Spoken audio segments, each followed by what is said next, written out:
Excuse me, what would you like for your dinner? It's chicken, sauteed potatoes and green beans. This film is about how staff skills are enhanced through supervision in care homes for older people, with two charitable providers, Jewish Care in London and CLS in Wigan.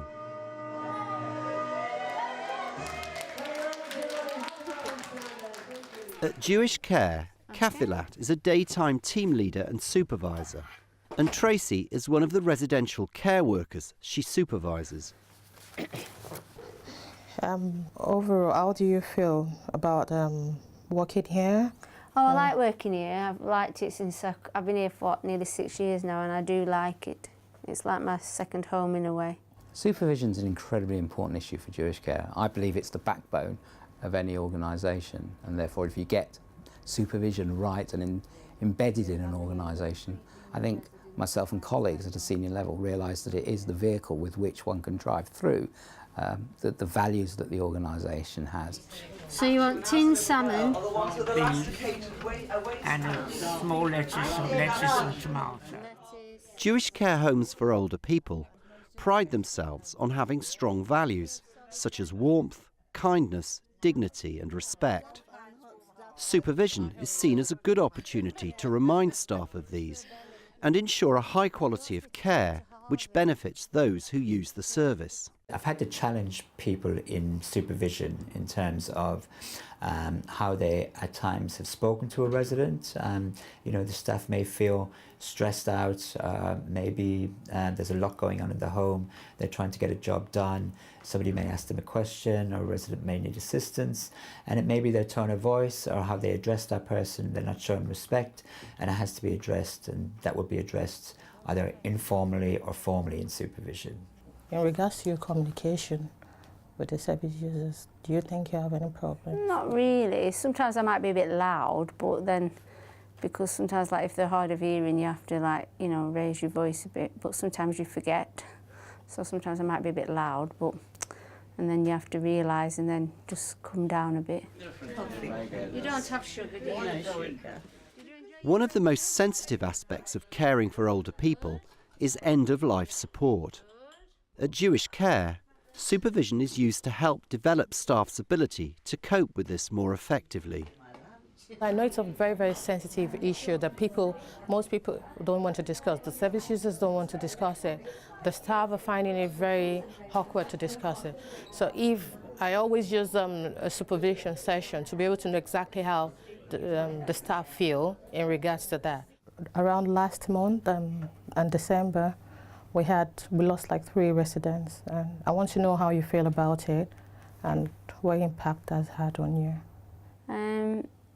It was, you know, it's good that we can have somebody to talk to, you know, like we can come to you or Paul, or we can go to somebody at Jewish Care, and you know, we also have to be there for like the relatives, and you know, help each other. We all have to like bond and help. That's why it's good that we're like one big family, you know, we all look after each other. I think the difficult thing is that staff feel that they have to continue doing their job, and they have to be strong in a sense, but you know, everybody's an individual and people in a sense grieve differently, and the staff grieve for residents who have passed away. And I think it's important that they get the opportunity to express how they're feeling and their emotions are dealt with, because I feel like if they do not express how they're feeling and their emotions are not dealt with at that time, then it will be built up inside them, and then they will get more stressful, and in the end they won't be able to relax and do the job they need to do on the floor, and how they relate with other people, and especially the residents. So you feel you've moved on from any time you will lose someone, because I know you're quite closer to some of them, and you do interact well with them. But it takes a few like weeks, you know, because you just don't forget that person, you know. You feel it a bit as well when you go in the rooms, you know, because there's somebody different in that room, and that makes you feel a bit sad when you first go in, because like the furniture's a different way, but then you think, oh well, this is this person's home now, so you know, they'll make it how they want it. But you do feel sad. Talking about it does help, because you know exactly where she stands, you know how she feels, you know if she's moved on from that. If she's not moved on, you know the kind of support you can give her, and for her to be able to lift herself up and go on and care for another service users, because it's an ongoing thing. We have to keep doing the job we're doing. Jewish Care is a large organisation with 12 care homes. Supervisions take place every 6 weeks, and there's a strong investment in the training of supervisors. Because of the training I've had as a frontline leader, it's really helped out, because I learned about coaching, I learned about one-to-one supervision, informal supervision, how to train. It makes me understand that people learn in different ways. So it's really helped me to understand people and find ways to talk to them. Ultimately, good supervision enhances practice because it enables managers to highlight areas which need development, for the employee to highlight areas that they need identified for development, which will enhance their performance, which will enhance the performance and the interaction that they have with the service user. And it's a sort of continuous circle, I see it. We all need feedback. And, I don't have formal supervision as such as chief executive, but I have a mentor which enables me to talk about my issues, and I see my chairman, which I see as almost in a way supervision. So I think wherever one is in an organisation, the ability to talk to someone about the issues, to reflect on it, to be talked about the areas for development, enhances the performance of everyone around them.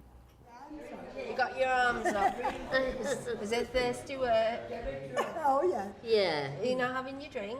Or do you prefer a cup of tea? I prefer a cup of tea. Do you like a cup? CLS in the northwest of England is an award-winning provider of over 30 care homes for older people and those with dementia.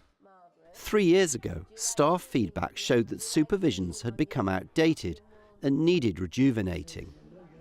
Basically, it was a chore before. It was something that had to be done, and that was it. You didn't really, I don't feel that anything was really gained by the supervisions. It would have been, do you feel okay? Are you okay with certain aspects? The person would say yes, when in fact they weren't. In the light of this, CLS reviewed the entire supervision process in order to make it less intimidating and more productive. A key innovation has been to start all supervisions with a practical coaching element to put staff at their ease. So, for example, it may include doing an environmental audit with one of the catering members of staff, so that their manager would go along and undertake an audit within the kitchen, and it'd be very practical, where they would complete the audit together and then go back and they'd go through it and have some two-way discussion on that and some feedback. So we've incorporated a number of different activities. All right, Danny, we're going to give you medication now. Sharon's going to observe us because, as you know, Sharon's going to hopefully be doing my job one day. Here at Garswood House in Wigan, Christine's supervision of Sharon is beginning with a practical coaching session on the dispensing of medication for a resident with complex health problems. As an extra checklist to ensure that you've got all Danny's medication there is you would check. So when we give them to Danny, we'll make sure there's 10 tablets there. Because you have quite a few supervision sessions over the year, 6, do you run out of practical things to do? No. In this type of work, there is always something that we all need to learn and to pass on. We're very much, if we gain some information, we like to share it with people. And things change, residents' needs change. There's always new methods, so there's always something to pass on. Anybody can see that Danny's had his morning medication.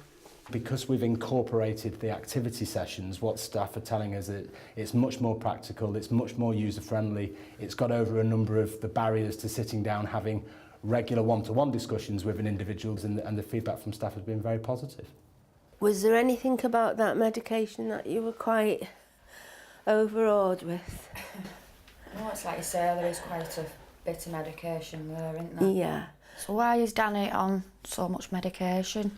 Well, you know, Danny's had quite a severe stroke before he come to us. In fact, one that he was very, very lucky to survive. The intimidation's gone. where before they may have been frightened to speak up and say, no, I'm not happy with that, it's more relaxed. The person can come out now and tell you that, no, I'm not quite ready, can I do that again? And it might be over a period of time that we keep going back to the same thing, but there's no rush, where before it was a once only, signed, sealed, delivered, and that was it. Much more relaxed, and we get far, far better results. Have you any concerns about any of your residents who... Now, they're a lot in depth now. They ask you a lot more questions now than what they used to do. So you're able for, you know, I feel like you can open up more now than what you could do in the past. They have improved a lot. As you know, we're working towards you becoming a team leader, but your confidence is still holding you back. What exactly is it you don't feel confident about, Sharon? I think it's mainly all the stuff in the office, that like they're dealing with the GPs, the district nurses, things like that. All the outside agencies? Yeah. Just don't feel like I'm quite ready. So. How would you feel if we'd done a job swap? That would mean I would do your job, you would do mine. We'd start off an hour, then build that up until it was a full shift, starting over weekend when it was quiet, to midweek when it's busy. How would you feel about that? Yeah, I think that would help me. A bit like you say, build up to it. CLS have also improved their record keeping to ensure that plans made in supervision are carried out.